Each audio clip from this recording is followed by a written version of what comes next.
नमस्ते दोस्तों, मनमोहक हिंदी कहानियाँ चैनल में आप सभी का स्वागत है। आज की हमारी कहानी है बदली सोच का सुख। आपको हमारी कहानी पसंद आती है तो वीडियो को लाइक और चैनल को सब्सक्राइब जरूर कीजिएगा। शाम के 8 बज रहे थे। पूनम ने तैयार होकर ड्रेसिंग टेबल में स्वयं को निहारा। उसे अपना यह पर्पल सूट अपने विवाह के कपड़ों में सबसे अधिक प्रिय था। आज विवाह के 2 साल बाद दूसरी बार ही इसका नंबर आया था। बीच के दिन तो कोविड के लॉकडाउन दिनों में खो गए थे। अजय ने ऑफिस से निकलने से पहले फ़ोन किया था, तैयार रहना, बाहर चलेंगे, आज फ्राइडे नाइट है, कल ऑफिस की छुट्टी है, आराम से घूम फिर कर आएंगे। पूनम ने तो कहा था फिर आज आराम कर लो, कल चलेंगे घूमने, आज तो ऑफिस की भी थकान रहेगी। नहीं, मेरा आज ही मन है, तैयार रहना। ठीक है, इतना ही कहा था पूनम ने और अब वह तैयार थी। अजय को इतना तो जान ही गई थी कि वह आत्म केंद्रित किस्म का पुरुष है। वह उस पर भी अपनी ही पसंद थोपता जिसे वह प्यार मनोहार समझकर मान ही लेती थी। उसे प्यार करता था, उसकी केयर करता था, वह इसी में खुश हो जाती थी। पर कहीं कुछ था जो दिल बुझ जाता था। दोनों की अरेंज मैरिज थी, दोनों ही गाजियाबाद के रहने वाले थे। अजय यहाँ मुंबई में एक एडवर्टाइजिंग कंपनी में काम करता था। यह फ्लैट शादी के कुछ ही दिनों पहले अजय ने खरीद लिया था। लॉकडाउन के 2 सालों में उसने बुरी तरह अजय की मनमानी झेली थी, पर संस्कारों में बंधी पत्नी के पास और कोई चारा न था। डोरबेल बजी, अजय ही था। उत्साहित सा अंदर घुसते हुए बोला, अरे तैयार नहीं हुई? पूनम को कुछ चुभा। तैयार ही तो हूँ। यह पर्पल सूट, तुमने जो कुछ दिन पहले पीला सूट पहना था, मुझे वही पसंद है, उसे ही पहन लो। पर यह मेरा फेवरेट। अरे नहीं, चेंज कर लो ना, मैं भी फ्रेश होता हूँ। मुझे मन से पूनम ने पूछा, चाय बना दूँ? तुमने नहीं पी अभी तक? नहीं, तुम्हारा वेट कर रही थी। अच्छा, कोल्ड कॉफ़ी पीने का मन है, बनाओगी? हाँ ठीक है, तुम्हारे लिए बना देती हूँ। मैं अपने लिए चाय। अरे नहीं, अपनी भी कॉफ़ी ले आओ ना। कहाँ 2-2 चीज़ें बनाओगी? नहीं, मैं चाय। अरे नहीं, दोनों कॉफ़ी ही पीते हैं। पूनम की आंखें छलक उठीं। क्या वह अपनी मर्जी से एक कप चाय भी नहीं पी सकेगी? बहस करना, लड़ना उसे अच्छा नहीं लगता, पर क्या वह हमेशा इस आदमी के साथ मन मार कर जीती रहेगी? उसका मन किया अपने लिए चाय बना दे। शाम को 1 कप चाय पीने की उसकी सालों पुरानी आदत है और अजय यह जानता है। पर कहीं अजय को बुरा ना लगे, यह सोचकर उसने अपने लिए कॉफ़ी ही बना ली। वाह, क्या कॉफ़ी बनाई है! मन कर रहा है हाथ चूम लूँ, कहते हुए अजय ने हंसते हुए पूनम के गालों पर किस करते हुए रोमांटिक स्वर में कहा, बस अब हम दोनों पूरी शाम एक दूसरे की बाहों में बाहें डाले घूमेंगे।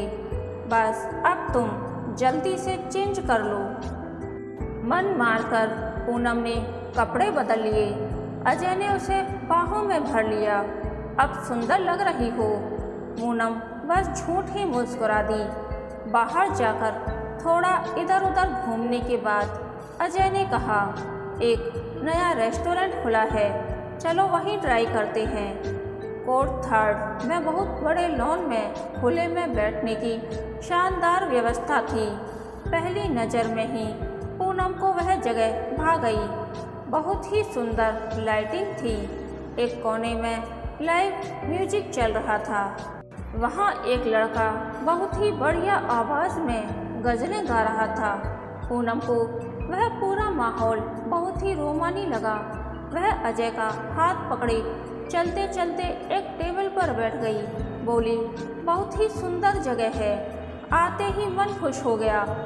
हाँ, पर ये गज़लें मुझे बोर करती हैं। वेटर को बुलाकर कहता हूँ उस सिंगर को कुछ और गाने के लिए कहे।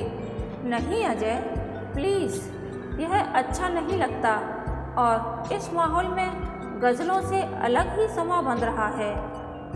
देखो ना, लोग कितने आराम से बैठे सुन रहे हैं। मत टोकना, अच्छा नहीं लगेगा।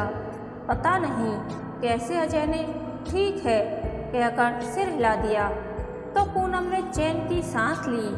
घर पर भी वह बहुत ही लाउड म्यूजिक पसंद करता था। जब भी पूनम कोई पुराना गाना सुन रही होती, झट से बदल देता। वेटर मेन कार्ड लेकर आया। अजय ने सब उलट पुलट कर देखा, फिर पूनम से बिना पूछे ही ऑर्डर देते हुए कहा, 1 प्लेट चाउमीन और एक थाई करी भटूरे ले आओ। पूनम का चेहरा उतर गया। पास बैठी पत्नी से उसकी पसंद तक पूछने का सामान्य शिष्टाचार तक नहीं है इस आदमी के पास। मन में क्रोध का एक लावा सा उठा, जिसे वह बहुत ही यत्न से दबाकर रह गई। फिर भी बोली, मुझे कुछ और खाना था अजय। अरे कुछ और फिर कभी खा लेंगे, पर मुझे इतना चाइनीज पसंद नहीं। अरे बस एंजॉय करो। पूनम सोचने लगी, क्या एंजॉय कर सकता है इंसान जब वह अपनी मर्जी से कुछ कर ही ना सके, पहन ना सके, खा पी ना सके। उसके बाद बहुत ही मन मार कर पूनम ने डिनर किया। ऊपर से हंसती बोलती भी रही, चेहरे पर शिकन तक न आने दी, पर बार बार मन में यही ख्याल आ रहा था कि कैसे कटेगा जीवन ऐसे इंसान के साथ। वह सुशिक्षित थी, अच्छे संस्कार लेकर आई थी, शांत धैर्यवान थी, पर कब तक वह अपना मन मार कर जिएगी। वह जानती थी कि पढ़ी लिखी होने के बावजूद न नौकरी मिलना आसान है, न अलग घर बसाना। अगले कई दिन भी ऐसे ही बीते। अजय ने कभी किसी चीज़ में उसकी पसंद को महत्व नहीं दिया। उसकी शिक्षा का, उसकी योग्यता का, किसी भी क्षेत्र में उसकी जानकारी का अजय के लिए कोई महत्व नहीं था। वह एक खुद पसंद इंसान था जिसे हर चीज़ जीवन में अपने मन मुताबिक चाहिए होती। एक दिन अजय ऑफिस से बहुत ही उत्साहित व प्रसन्न लौटा। पूनम, कल एक नए परफ्यूम का मेरा प्रेजेंटेशन है। मेरे बॉस मनीष ने तुम्हें भी इनवाइट किया है। कहा है तुम भी सबसे मिल लोगी, सब तुमसे मिलना चाहते हैं। मनीष सर बहुत ही अच्छे इंसान हैं, हम सबको परिवार के सदस्यों की तरह ही ट्रीट करते हैं। पूनम ने भी जाने के लिए हामी भर दी। अगले दिन शाम को वह अजय के ऑफिस के हॉल में पहुंची। बड़ी चहल पहल थी, नए ऐड की तैयारी थी जिसे अजय ने अपनी टीम के साथ तैयार किया था। मनीष सहित सभी लोगों ने उसका भरपूर स्वागत किया। उसे सबसे मिलकर अच्छा लगा। वह सबसे हंसते मुस्कुराते मिलकर एक चेयर पर बैठ गई। अजय कुछ काम में व्यस्त हो गया। उसके पास की चेयर पर ही मनीष आकर बैठ गए और उससे आम बातचीत करते रहे। मनीष उसे बहुत ही शिष्ट और सभ्य इंसान लगे। उनसे बात करना पूनम को बहुत ही अच्छा लग रहा था। वे पूनम से उसकी एजुकेशन शौक पूछते रहे। थोड़ी औपचारिकताओं के बाद परफ्यूम के ऐड का प्रेजेंटेशन शुरू हुआ। अजूरी परफ्यूम लगाकर लड़का जहाँ भी जा रहा है, लड़कियाँ उसकी हेल्प करने के बहाने ढूंढकर उसके आसपास मंडरा रही हैं और वह सबके आकर्षण का केंद्र बनने पर आनंद उठा रहा है। कुछ इसी तरह का ऐड था जिसके खत्म होने पर तालियां बजी। मनीष ने पूनम को चुपचाप निर्विकार सा बैठे देखा तो चौंक कर बोले, क्या हुआ, ऐड पसंद नहीं आया? पूनम ने पल भर सोचा, फिर बोली, हाँ सर, कुछ खास नहीं लगा। परफ्यूम के ऐड इसी तरह के होते हैं। यह तो कई बार देखे हुए ऐड की तरह ही लगा, इसमें कुछ नया नहीं है। ऐसे ऐड की तो भरमार है, कुछ तो नया होना चाहिए। परफ्यूम के ऐड में यही सब होता है। नहीं सर, और भी बहुत कुछ हो सकता है। अच्छा, जैसे तुम्हारे पास है कोई आइडिया? हाँ सर, अभी अभी देखते हुए आया है। अच्छा बताओ फिर। यह भी तो हो सकता है कि एक लड़का घर में अपने पिता का फोटो भावुक होकर देख रहा है। फोटो पर माला भी है। पिता की मृत्यु कोविड से हुई थी। फिर तैयार होता हुआ अजूरी परफ्यूम लगाकर ऑफिस जाता है। वहाँ उसकी लेडी बॉस गहरी सांस खींचती हुई कहती है, क्या खुशबू है।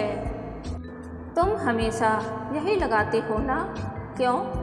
वह लड़का कहता है, मुझे इसमें अपने पिता के आसपास होने की खुशबू आती है। वे यही परफ्यूम लगाते थे। और वह मुस्कुराता हुआ चला जाता है। लेडी बॉस के पास खड़ी अन्य महिला सहयोगी खुशबू को सांसों में भरकर कहती हैं, वाह, व्हाट अ मैन। काफ़ी डिसेंट सा ऐड बन सकता है सर, पूनम ने कहा। और यह भी हो सकता है, अगर थोड़ा फनी ऐड चाहिए तो माँ ऑफिस जाते हुए अपने बेटे को कह रही है कि बेटा, टिफ़िन क्यों नहीं ले जाते, घर का खाना ठीक रहता है। बेटा कहता है, रोज़ घर का ही खाता हूँ, डोंट वरी मॉम। माँ पूछती है, कैसे? बेटा तैयार होता हुआ अजूरी परफ्यूम लगाता है। ऑफिस में लंच टाइम में सब लड़कियाँ उससे घर का लाया हुआ टिफ़िन शेयर कर रही हैं और परफ्यूम की खुशबू में डूबी हुई हैं। वह मुस्कुराता हुआ माँ को खाने का फ़ोटो व्हाट्सएप पर भेज रहा है। पूनम चुप हुई तो मनीष जैसे होश में आए, उत्साह से खड़े हो गए। पूनम भी खड़ी हो गई, बोले, शाबाश, कमाल कर दिया, वाह, दिल खुश हो गया। उन्होंने ज़ोर से आवाज़ दी, अजय, कम हियर। उनकी उत्साहित आवाज़ ने सबका ध्यान खींचा। वहाँ उपस्थित सब लोगों को मनीष ने इशारे से बुला लिया। वे अजय से कहने लगे, कितनी जीनियस है तुम्हारी पत्नी। इन्होंने बैठे बैठे ही ऐड का नया आइडिया दिया है। अजय बुरी तरह चौंका। क्या हुआ सर? मनीष ने अजय को आइडिया बताकर कहा, अजय, अब इस पर काम करो, टाइम बहुत कम है। और फिर पूनम को तारीफ भरी नज़रों से देखते हुए बोले, आप कभी भी काम करना चाहें तो हमें ज्वाइन कर सकती हैं। उसके बाद पूनम की खूब वाहवाही होती रही। इतनी योग्य पत्नी पाने की मुबारकबाद अजय हैरान होते हुए सुनता रहा। डिनर करते हुए भी पूनम ही आकर्षण का केंद्र रही। अजय पता नहीं क्या क्या सोचता रहा। डिनर के बाद अजय और पूनम ने सबसे विदा ली और घर चल दिए। अजय अपने विचारों में गुम था। भरी महफिल में पूनम की बुद्धिमत्ता की वाहवाही का उसे तेज झटका लगा था। पूनम उससे आम बातें करती रही। उसी समय कार में FM पर पुराना गाना बज उठा तो आदतन अजय ने बदलना चाहा, पर एक झटके से बिना बदले अपना हाथ पीछे कर लिया। पूनम ने यह जरा सी हरकत नोट कर ली थी। कनखियों से कार चलाते अजय का चेहरा देखा। वह शांत था। अचानक दोनों की नज़रें मिली तो अजय मुस्कुरा दिया। उस मुस्कुराहट में बहुत कुछ था जिसे महसूस करते ही पूनम को अजय के साथ अपना भविष्य बहुत ही सुखमय लगा। कहानी के अंत तक बने रहने के लिए धन्यवाद। यह कहानी आपको कैसी लगी, प्लीज़ कमेंट करके बताइए।